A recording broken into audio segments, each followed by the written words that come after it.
Com a palavra, a vereadora Estela Balardim. Muito obrigada, vereadora Andressa.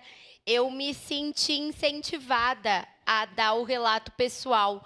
Eu acho que a gente precisa entender essa diferença. O sentimento que nós sentimos pelos nossos animais sempre vai ser mais profundo. Por isso que... Opa! Não, imagina. Por isso que é tão admirável quando a gente consegue sentir esse sentimento por todos os animais.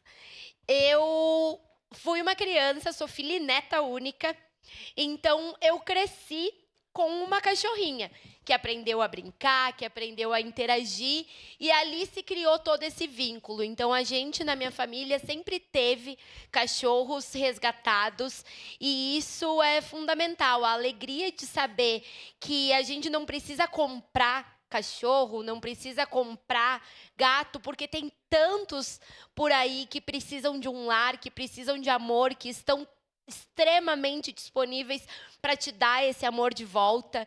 E o animal já foi comprovado o quanto ele pode auxiliar, inclusive, no tratamento de doenças, como a presença, como o afeto, que é genuíno.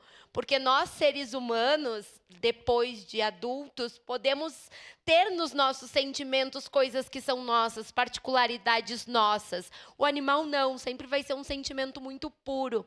Então, que a gente possa, de alguma forma, com esta frente parlamentar, retribuir esse carinho genuíno e puro que os animais têm a nós. Afinal, são os nossos melhores amigos, de fato são. Ficam felizes quando chegamos em casa, ficam tristes quando saímos de casa.